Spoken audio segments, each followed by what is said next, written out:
Bonjour et bienvenue dans Archi-Urbain. Bonjour. Yves Malice, tu es architecte dans le bureau URA. On est ici à Beaux-Arts, ou à Bruxelles, donc, où une exposition intitulée Solid Senses vous est consacrée. Dans la première salle, on retrouve des œuvres, des objets aux matières diverses. Wat we daar hebben trachten te willen evokeren is enerzijds dus de oertypologieën waar ik in het begin naar verwezen aan van ons bureau, hebben we daar heel letterlijk op een abstracte manier gaan vertalen. Dans la première salle, Sculpture Room, c'est vraiment une ode à l'artisanat. On a essayé de montrer plusieurs matériaux. C'est aussi une expo qui demande à toucher les sculptures. Donc on montre des sculptures en pierre naturelle, en céramique, en béton.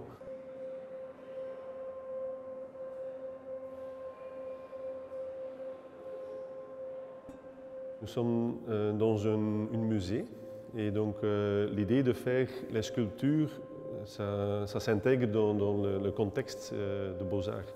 Donc ce sont vraiment des sculptures, comme Kiki a dit, des abstractions d'un projet qui est vraiment détaillé. Mais ici on montre donc le volume principal. Chaque matériau a ses propres identités aussi. Et ses spécificités. Et c'est ça qu'on aime et qu'on voulait vraiment montrer. Par exemple, là aussi, ça c'est... L'arbre était comme ça. Hein. C'est un grand bloc massif. Mais les années que la nature a pris pour venir à ça, c'est incroyable. Hein. C'est très spécifique. C'est la beauté de la matérialité. C'est pour ça qu'on aime bien aussi de construire. Dans cette première salle, j'aimerais que tu me parles du Community Center. Ja, dat is een project in West-Rozebeke. Het is het verre West-Vlaanderen aan de grens met Frankrijk. En ook daar is een gelijksoortig programma. Het is een complexer programma. Het is een programma echt voor de gemeente, waar er enerzijds een kantine ook voor voetbal-evenementen moet doorgaan. Anderzijds een polyvalente zaal voor de gemeente, waar bijvoorbeeld het bal van de burgemeester kan plaatsvinden. En dan is er nog een derde functie die daar ook aanwezig moet zijn. En dat is wat we noemen een IBO, is een naschoolse kinderopvang. En wat we trachten hebben te doen, is om het gebouw eigenlijk een soort sequentiële ruimtes te maken, gelijksoortige ruimtes. Maar met relaties en openingen die toelaat om 1 of 2 travee-ruimtes in te kunnen zetten, naar gelang de noodzaak van de grootte en het gebruik dat er nodig is. Dus op die manier proberen we ook weer een gebouw te maken die uiteindelijk het initiële programma overstijgt, terwijl elk noodzakelijk programma zeker mogelijk is om te laten gebeuren, uiteraard. Ja. Toujours dans cette salle, j'aime particulièrement la staked houses. J'aime la matière dans laquelle l'œuvre a été faite, cette pierre assez belle, mais j'ai l'impression que la grosse difficulté dans ce projet, c'était le terrain. Er zijn altijd complexiteiten, het programma, budget, er komt zoveel bij kijken, structuur, technieken. Dus de focus kan soms anders liggen, maar voor ons is het altijd, of het nu op een vrij terrein is, of een binnengebied van een stedelijk weefsel.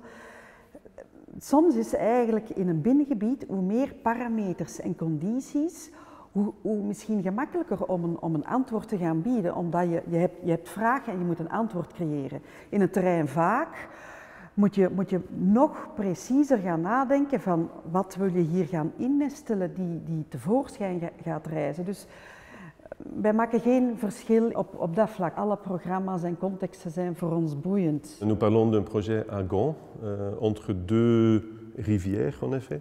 Donc le plot, la parcelle est très complexe. Le client nous a demandé de construire 3 maisons. Het was ook een specifieke vraag van de stad om daar geen appartementen te maken, maar woningen.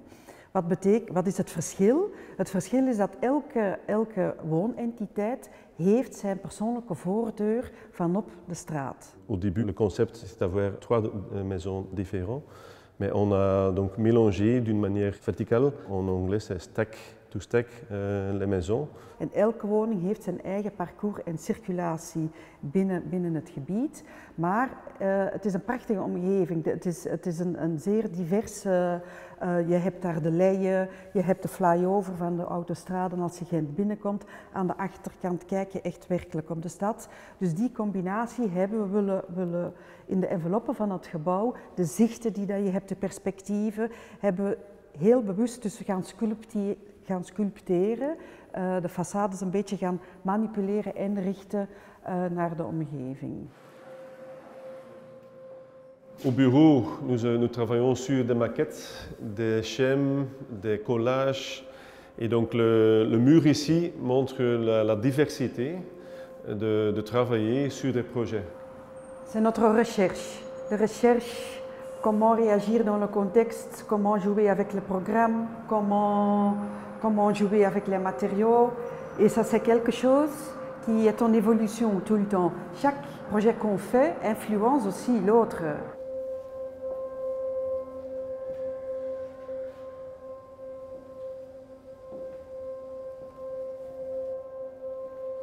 Ici, c'est une extension d'une maison privée au Kemmelberg, tout près de la frontière française.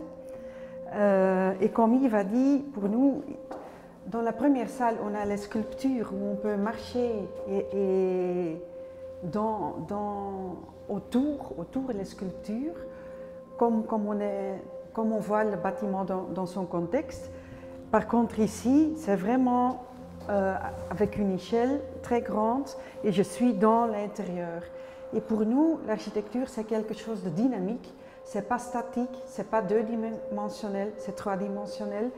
Et c'est pour ça qu'on a fait cet assemblage, pour faire une sorte de syntaxe du projet et pour amener les gens dans le spirit du projet. Dans la salle centrale, on retrouve des triptyques qui sont issus de photographies de Philippe Dujardin que vous avez redécoupées pour faire ce triptyque, pour faire une nouvelle image. Est-ce que tu peux me parler de l'importance de l'image en architecture pour vous? Ja, zoals u ziet, ik zit hier in een maquettezaal en maquettes is echt wel onze werkmethodiek.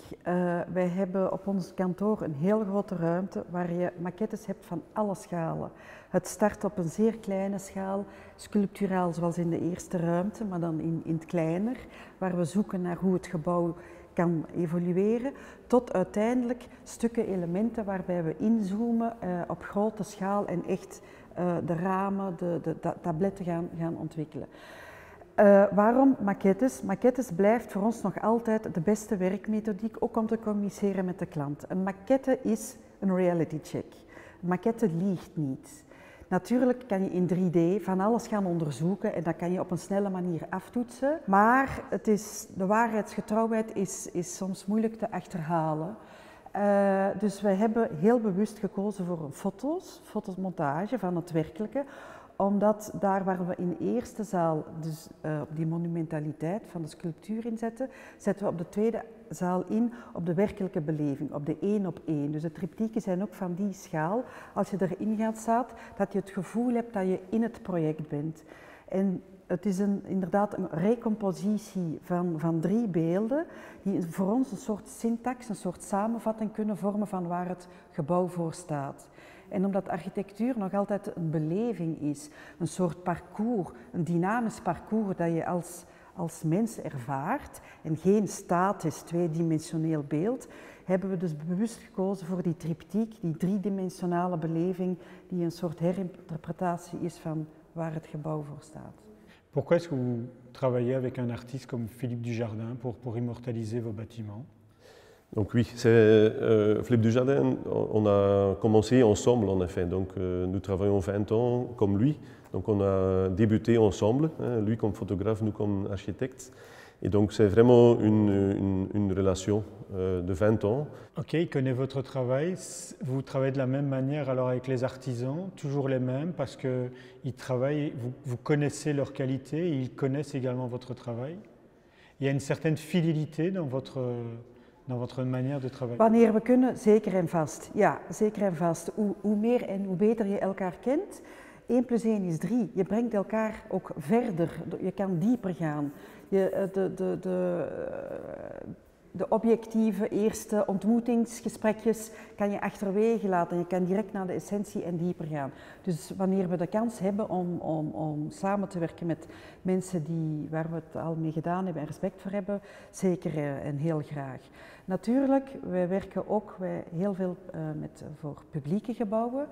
En daar hebben we geen keuze. Dat zijn openbare aanbestedingen en dat is bijna een mariage forcé. Maar dan proberen we toch altijd het beste te vinden en een consensus te vinden om samen tot een juiste oplossing te komen. Dans cette salle d'exposition, on va retrouver une canopée. La canopée à Watou, c'est donc un autre projet, une autre manière de travailler. Ce n'est pas un bâtiment, c'est plutôt une infrastructure, une structure en béton.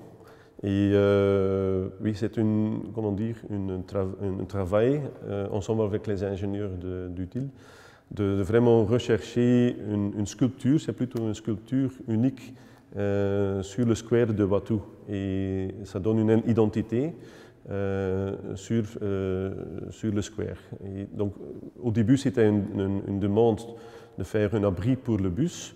On a donc travaillé sur ce projet et à la fin, c'est plutôt une sculpture qui prend la longueur du square. Kiki, on est déjà arrivé au bout de cette émission. On va continuer à parler de Oura la semaine prochaine à 18h45 sur BX1. D'ici là, je te souhaite une très bonne semaine et à bientôt. Merci, dankjewel.